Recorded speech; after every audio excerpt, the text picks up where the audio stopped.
hear your story of what God has done in your life. Our theme for 2020 is seeing spiritually.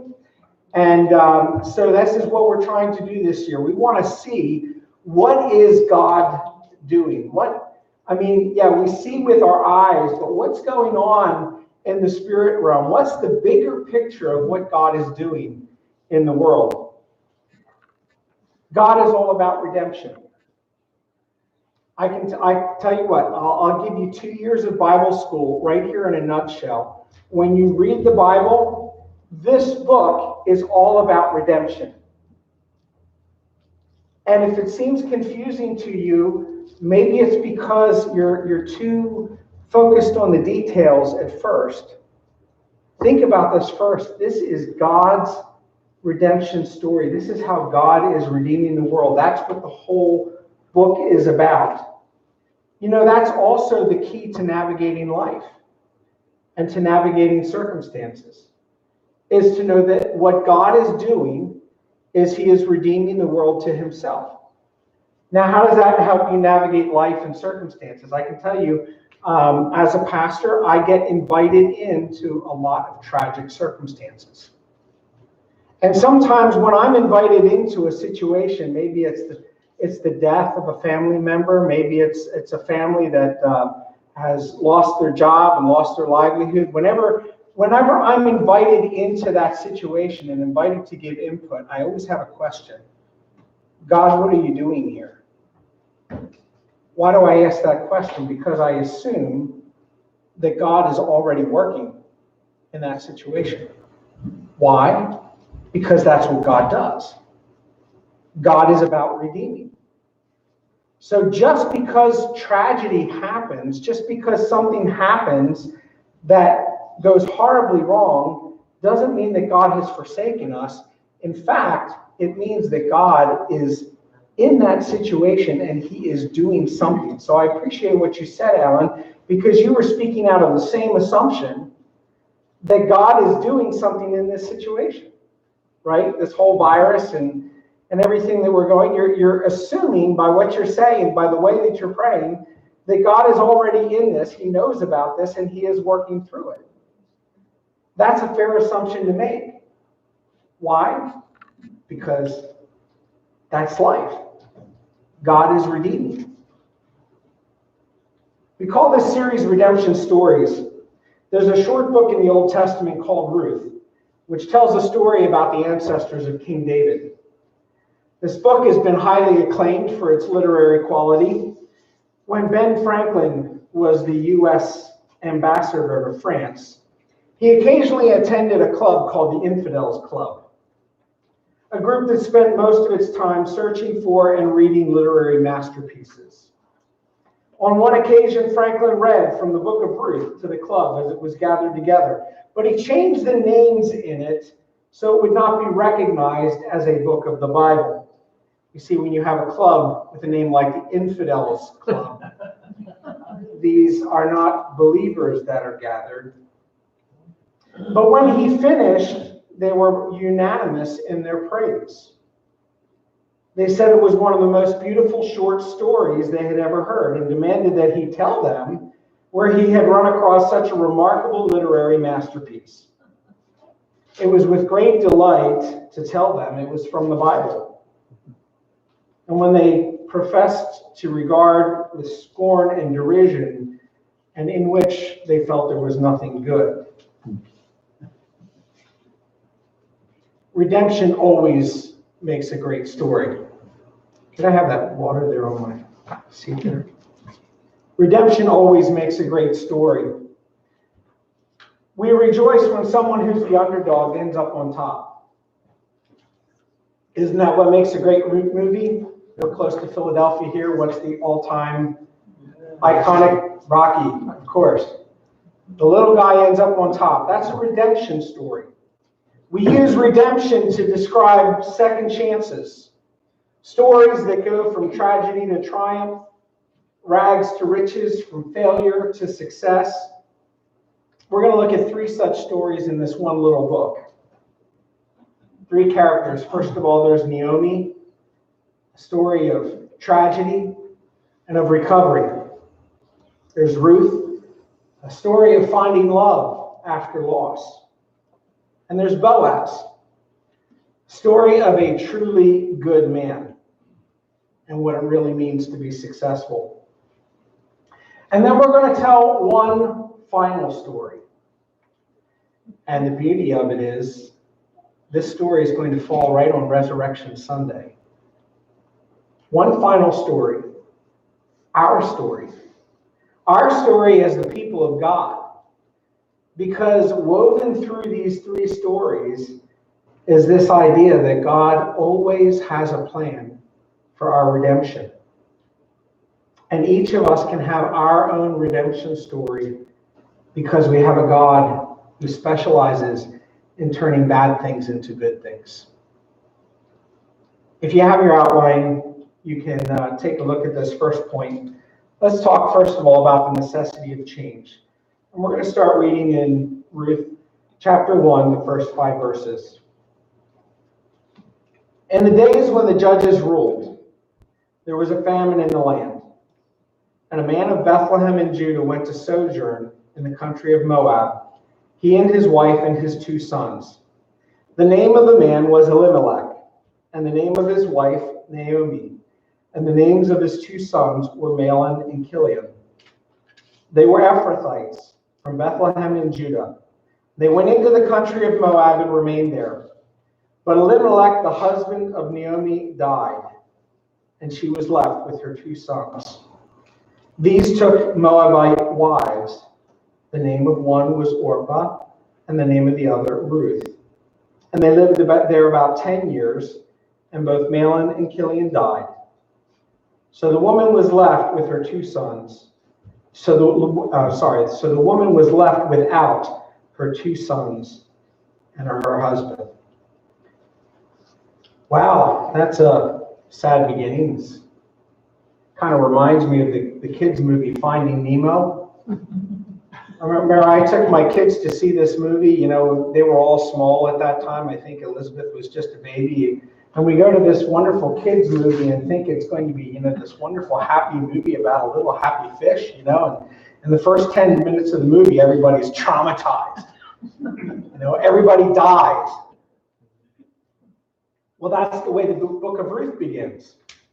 In the first 5 verses of the book, everybody dies. The lesson in this is simply this. We live in a fallen world where life is full of chaos. That's rough. Maybe your story isn't that bad, but we all have some hard chapters to our story. This story was set in the time of the Judges. Now, if you're familiar with your Bible, you know that there's a book called Judges, and it has a number of short stories in it, and they're all pretty rough reading. This was the low point in Israel's history. It was a time of chaos and corruption. They were constantly being plundered, raided, all kinds of things. So just for example, just a significant verse, Judges 21:25 says, "In those days there was no king in Israel. Everyone did what was right in his own eyes." Now that's the last verse of the book of Judges, and it summarizes the entire book. The whole pattern in the book of Judges is that God would raise up a judge. Now, a judge was a person who did not have any kind of inherent authority other than they just simply led. They just simply began to say, okay, this is what we need to do. And in a lot of cases, they led by action, by actually going out and slaughtering Philistines as Samson did, or by killing the foreign king as Ehud did. You know, God would raise up someone who would either know what to do or would just begin doing it, and people would follow them. And then what would happen? Everybody would rally for a time, and then that person would either die or just kind of fizzle off the scene, and The people would go back to doing what they were doing before, and God would have to raise up another judge. It was only ever temporary, and then the people would go back to following the ways of the nations around them. The judges themselves were not always good role models, but they were people who were available to be used by God. Think of Samson. Samson's a great story, but Samson himself was not necessarily a great role model. Gideon, another great story, but we read after Gideon that he fell into idolatry. Jephthah, another great story, but he makes a foolish vow. And that's at the heart of his story. All of this creates a backdrop for what happens in the book of Ruth. Now we read here that this is all happening in Bethlehem. Bethlehem, the word itself, means house of bread. It describes a rich farming community that provided food for the surrounding area, which included, by the way, Jerusalem. I've been to Jerusalem, and from the south side of the city, you can actually look out to the hills of Bethlehem. Now, the first thing that we're told here is that there was a famine.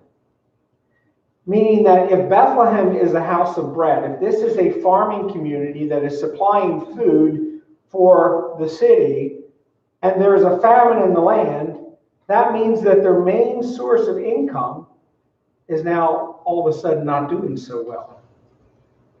Life was disrupted, kind of like what we're experiencing now. Here's the next point. In chaos, we look for ways to bring order to our own lives.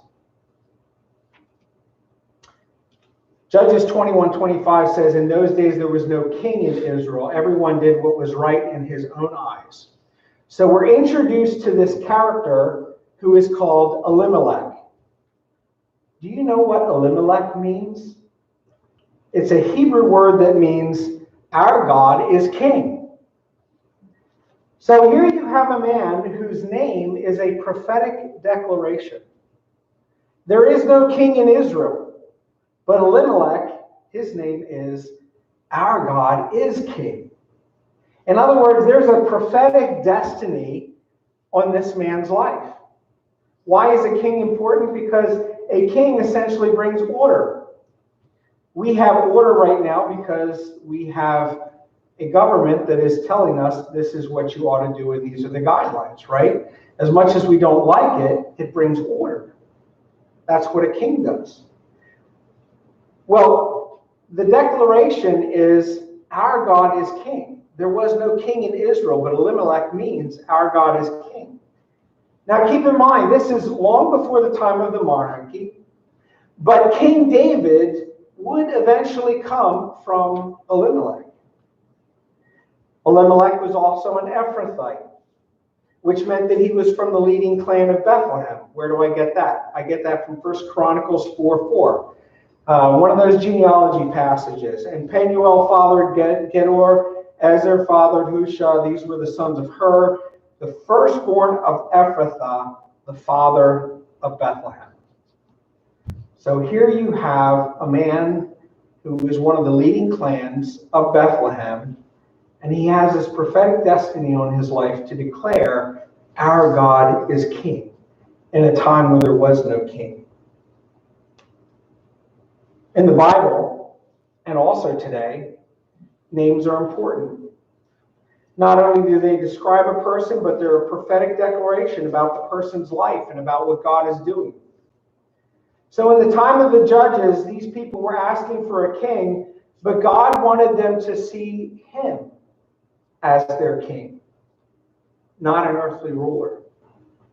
Eventually, a king would come from the line of Elimelech. But first, God wanted to show them that he is both their provider and their king. Now, while we're talking about names, there's a couple of other names mentioned in this passage. Elimelech's sons, Mahlon and Chilion.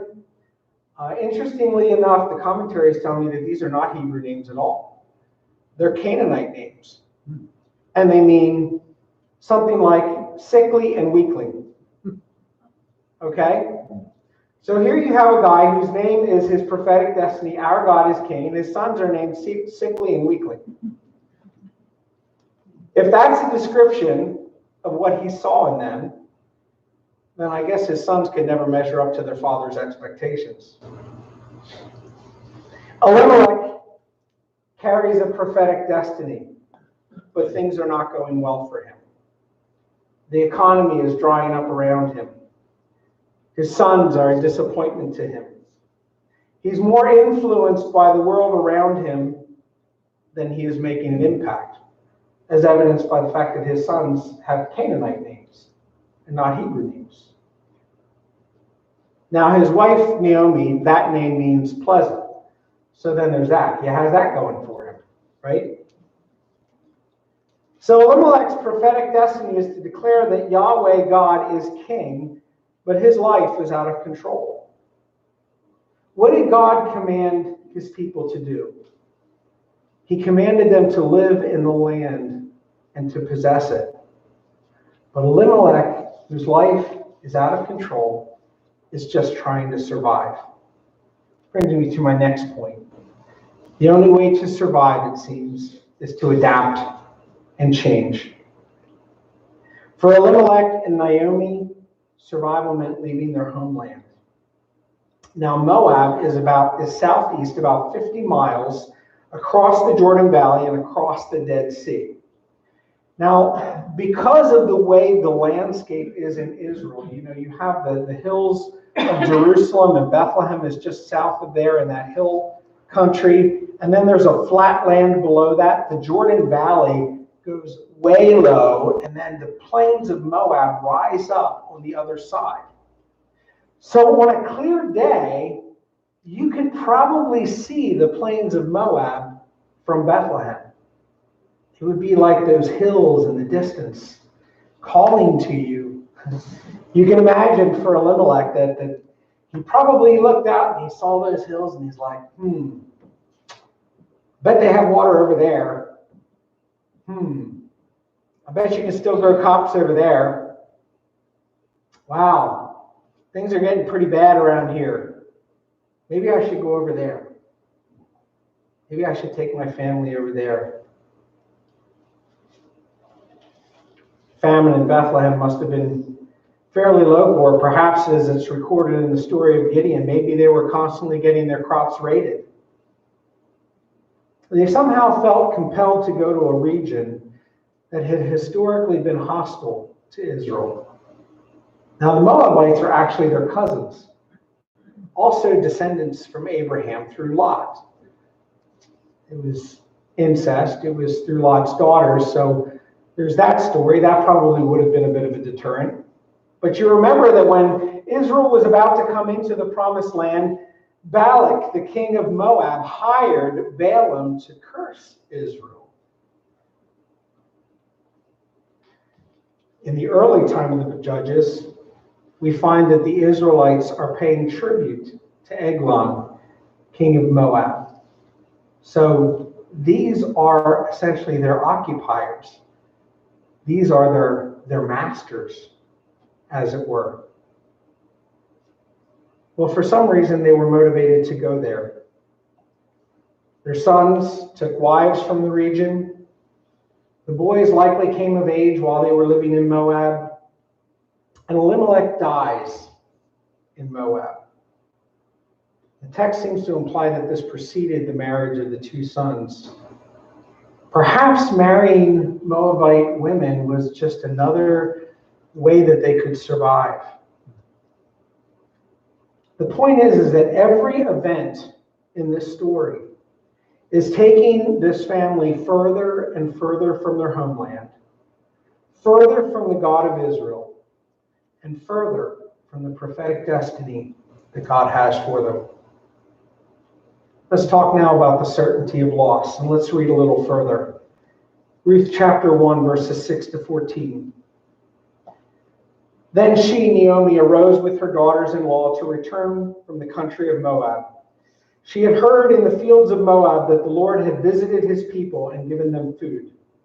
So she set out from the place where she was with her two daughters-in-law And they went on the way to return to the land of Judah. But Naomi said to her 2 daughters-in-law, "Go, return each of you to your mother's house. May the Lord deal kindly with you, as you have dealt with the dead and with me. May the Lord grant that you may find rest, each of you, in the house of her husband." Then she kissed them, and they lifted up their voices and wept. And they said to her, "No, we will return with you to your people." But Naomi said, "Turn back, my daughters. Why will you go with me? Have I yet sons in my womb, that they may become your husbands? Turn back, my daughters, go your way, for I am old, too old to have a husband. If I should say I have hope, even if I should have a husband this night and bear sons, would you therefore wait till they are grown? Would you therefore refrain from marrying? No, my daughters, for it is exceedingly bitter to me for your sake that the hand of the Lord has gone out against me."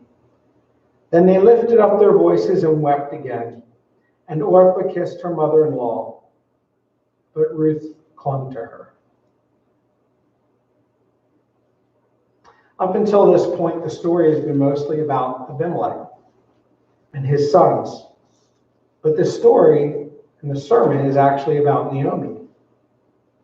As a woman in ancient times, you have to realize that Naomi has no identity apart from her husband.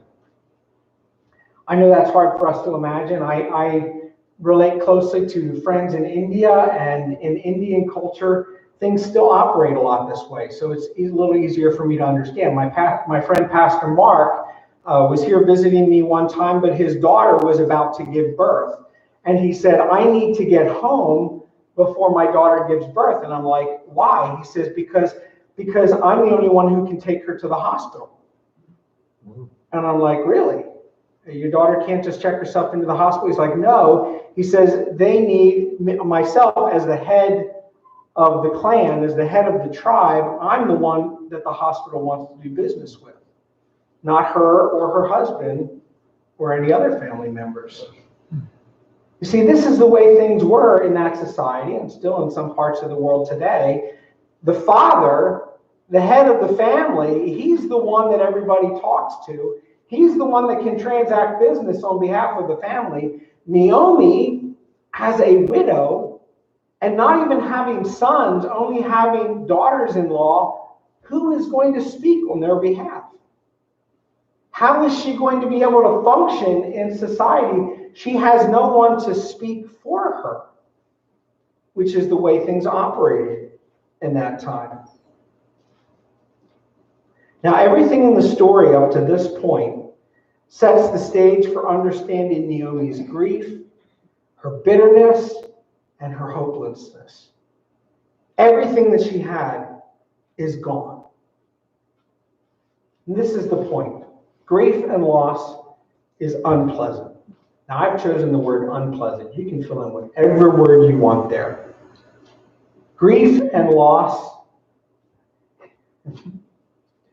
it's tough. It's awful. It's no fun. We've all experienced grief. Not just death. I've experienced death in my life, but not everybody has. But we've all experienced grief. We've experienced the death of a dream, some expectation that we had. We've all had times when our stories didn't go the way that we hoped that they would. Sometimes the loss can be described as tragic. Sometimes it could better be described as disappointment. Think about it.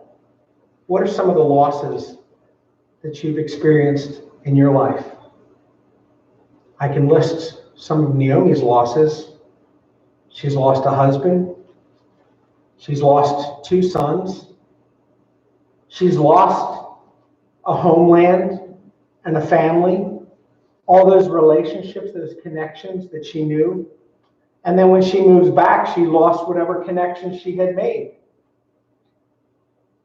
She lost her position and her dignity. She went as the wife of a prominent man, came back as a widow with no one to speak for her.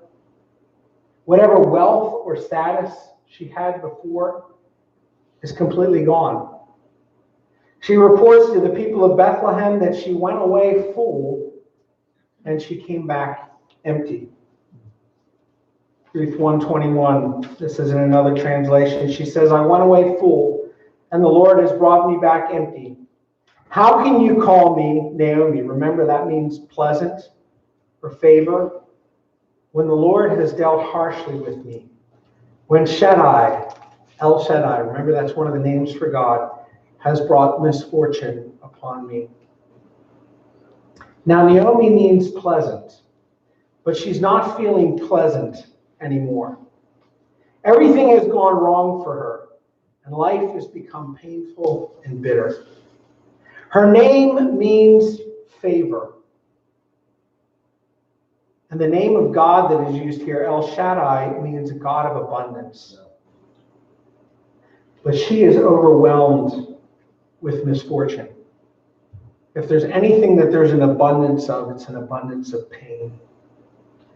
Have you ever had those times in your life where you just want to cry out? You want to say, God, life is not supposed to be like this. This is not what I signed up for. This is not the way it's supposed to be. God, this is not who you are, and this is not what you promised me. What is going on here? Here's the next point. In times of grief, remember God's faithfulness. One little word I want you to notice here, and it's in verse 8, Ruth 1:8. But Naomi said to her two daughters-in-law, go, return each of you to her mother's house.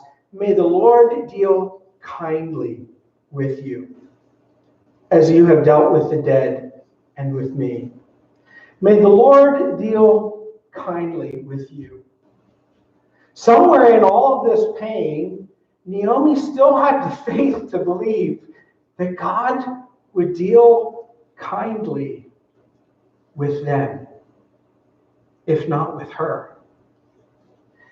The word that's translated kindly, you've heard me refer to it in sermons before. It's the Hebrew word hesed. Hesed. It's a very important word in Hebrew. Why? Because in the New Testament, we have numerous words for love in the Greek, but there's one word that's like the word that defines Christian love. It defines God's love. It's the word agape. Well, scholars tell us that agape is probably the closest translation that they had in Greek to hesed in the Hebrew. Hesed, several translations translate it as covenant faithfulness. It's God's kindness. It's God's love. It's that God will always keep his covenant with his people, even when they are unfaithful. He is still faithful. That's hesed. Perhaps God will deal hesed. Perhaps God will deal in love, in kindness, in unconditional love towards you.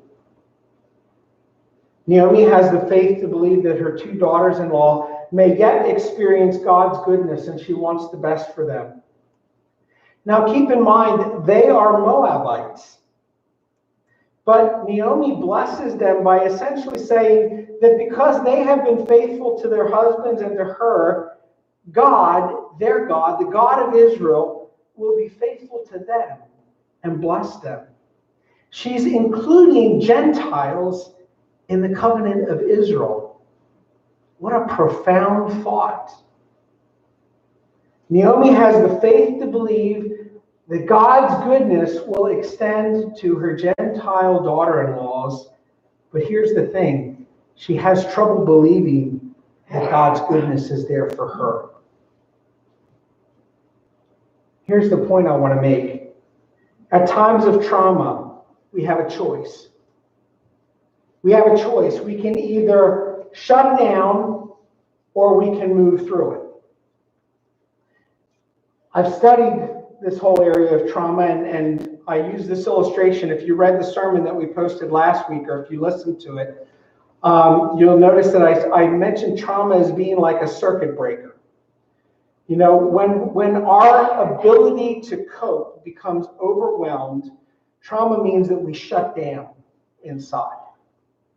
We just become overwhelmed, and it's like a circuit breaker. We just trip off. We don't function the way we normally should. And that's what trauma does to a person. We have a choice whenever life comes at us and overwhelms us. Are we going to shut down, or are we going to move through it? You know my story. My first wife passed away when we were on our way to visit missionaries in Japan. I had my two youngest children with us on that trip. Now, my daughter Elizabeth, the youngest, had been going through a teenage phase where we felt like she was pulling away from us at that time. She didn't even want to be on that trip. But we had convinced her that it would be a good thing for her to experience the missions field, and that her mother really wanted her to go. Now, when her mother passed away, I saw my daughter wrestle with that. And I saw her come to a place of making a choice. Now, I remember her saying something. She says that I said it, but the statement is this. She later posted it to her Instagram. She said, "We can either become bitter or we can become better." When you're faced with that overwhelming feeling, you have a choice. You can either become bitter or you can become better. I saw my daughter make a choice that day. She made a choice to move toward me instead of away from me. That's what we see in this passage as well. Now, I don't fault Orpah for going home. She did the sensible thing to do. But Ruth made a choice. Ruth made a choice to move toward Naomi instead of away. Let's continue reading Ruth 1:15. And she said, "See, your sister-in-law has gone back to her people and her gods. Return after your sister." But Ruth said, "Do not urge me to leave you or to return from following you. For where you go, I will go, and where you lodge, I will lodge. Your people shall be my people, and your God, my God. Where you die, I will die, and there I will be buried. May the Lord do so to me, and more also, if anything but death parts me from you." See, in doing so, Ruth demonstrated the kind of unconditional love that God has for his people. You know, God feels. God has emotions. The Bible tells us that the Holy Spirit can be grieved. God feels our pain. Jesus bore our pain, but he moves towards us, not away from us. You know, it's interesting. Naomi invoked the covenant faithfulness of God. She invoked Hesed toward Ruth, but Ruth demonstrated Hesed toward Naomi. Lastly, the promise of recovery. We'll pick up in verse 18. And when Naomi saw that she was determined to go with her, she said no more. So the two of them went on until they came to Bethlehem. And when they came to Bethlehem, the whole town was stirred because of them. And the women said, "Is this Naomi?" And she said to them, "Don't call me Naomi. Call me Mara. For the Almighty has dealt bitterly with me. I went away full, and the Lord has brought me back empty. Why call me Naomi? The Lord has testified against me, and the Almighty has brought calamity upon me." So Naomi returned the Moabite, her daughter-in-law with her, who returned from the country of Moab, and they came to Bethlehem at the beginning of barley harvest. Now I want to talk about recovery. So you can relate to Naomi, you can relate to her bitterness. You can relate to the confusion, the anguish, and how that tempts us to just shut down inside. And even though she can believe for God's goodness and faithfulness towards her Gentile daughter-in-law, she can't believe for God's goodness for herself. How do you recover from that? Naomi lost everything, but she has Ruth. Recovery happens in community. She's going back to her ancestral home, but she doesn't have the same standing in the community that she did when she had her husband. She's completely dependent on the generosity of others and on the support of her daughter-in-law, who would have by now appeared like a maidservant to everyone else.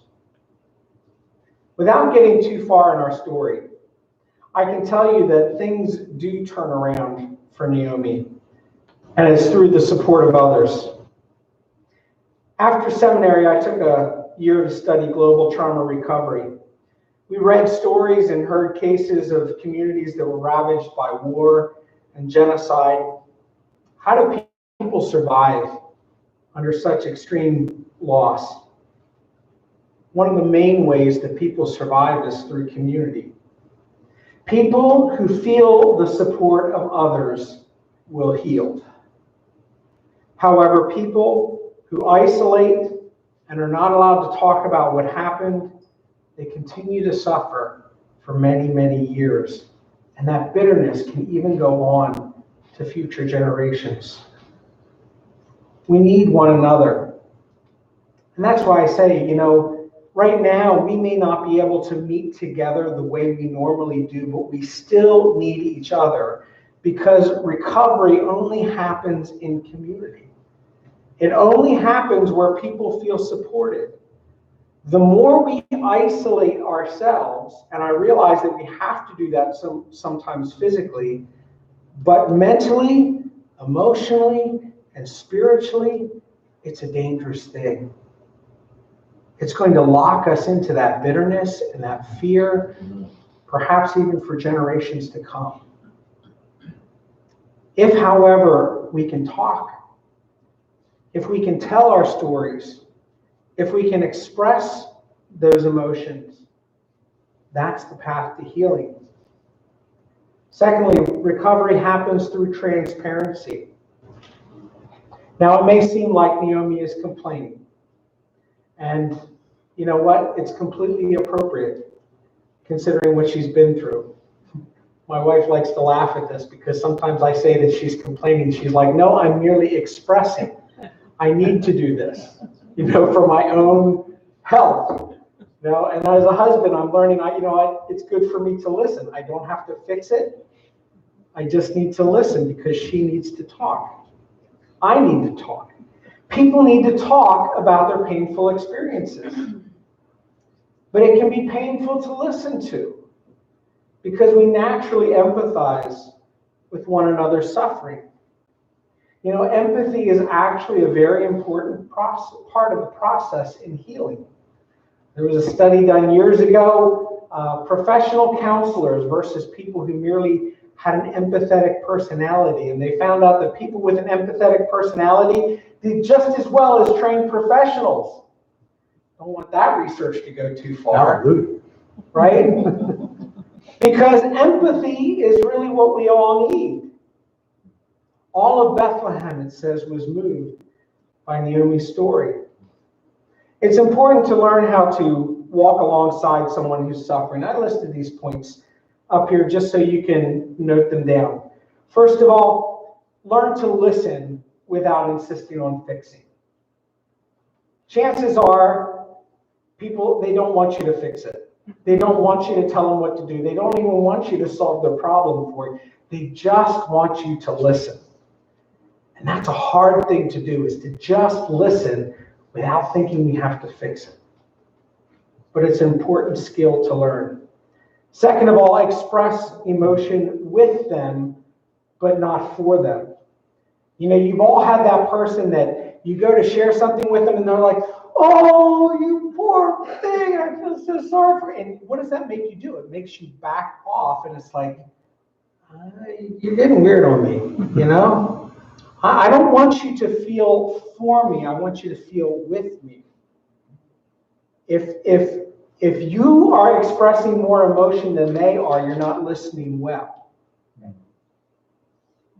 Because the idea is to draw it out of them, not for you to express what they're not expressing. And then also recognize the limits to what you can carry or even understand. You know, we all do this. We go up to somebody who suffered a tragic loss and we say, I just want you to know I can completely understand where you're coming from. The person who suffered the loss is saying, no, you don't. Yeah. No, you don't. You don't understand my pain. You don't understand what I'm going through. There's no way you could. And I don't understand it. How can you understand it?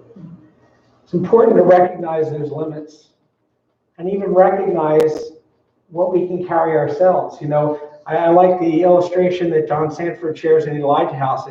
That walking with somebody burden bearing is like, you know, we have this large plank to carry, and I can carry one end and you can carry the other end. But if you drop your end, there's no way I'm carrying it for you. I can come with you. I can share the burden, but I can't carry it for you. Thirdly, recovery must be done intentionally. I saw this statement recently, an article that was posted online. This is from thoughtcatalog.com. The author is Brianna Weist, called Trauma is Not Your Fault, but Healing is Your Responsibility. Healing is our responsibility because unprocessed pain gets transferred to everyone around us. And we are not going to allow what someone else did to us become what we do to those that we love. Trauma is not your fault. What happened to you is not your fault. Whatever it is you're going through in your life, it's not your fault. I know sometimes we think that God allows these bad things to happen to us so that we learn from them. Well, I'm not saying that that can't happen, but I'm saying that to the degree that that says that God is not good, I have a problem with that. God is good. God does not cause bad things to happen to us. I do believe that God allows things, but only because he sees a greater good that can be accomplished. God is good. I realize that sometimes the bitterness that we have inside is felt towards God. God, why did you allow this? And inside, we're starting to get to that point where it's like, God, I'm not sure that you're really good. Maybe we feel that way because we had a parent who sometimes acted out in anger or something less than godly. I can assure you that God is good and that he loves us. He doesn't cause bad things, but he turns bad things into good things. There comes a time when people will say you have to move on. Moving on may seem unfair because it should suggest to us perhaps that we should act like nothing ever happened. I prefer to call it moving forward. After tragedy, life never goes back to the way it was. I dare say, I'm not sure that after coronavirus, I'm not sure that our society will ever go back exactly to the way it was. Hope not. Things will never be normal, but there will be a new normal. There's things that we're going to learn from this experience. There's things that we're going to apply from this experience. There's going to be a new normal. You'll learn that in the coming weeks, Naomi is going to be just fine. She's going to be well taken care of. She's going to have a family again. And she's going to have a grandson, which is going to bring her great joy. And that grandson is going to have another grandson, which is going to become the king of Israel. You see, Elimelech's legacy will be complete. Our God is king, will have an everlasting dynasty. Because that's what happens in a redemption story. God turns bad things into good things. God always finds a way to turn a hopeless tragedy into an eternal victory. How would you come?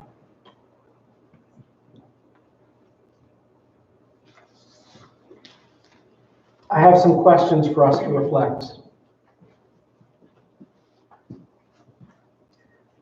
What do you do when life doesn't seem to be going in a good direction? Do you take matters into your own hands?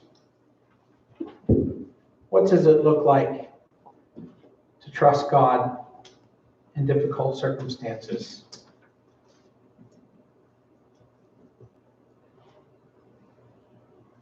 Secondly, how do you deal with pain and disappointment? Where have you experienced loss in your life? But what brings you hope and encouragement? How is God still good?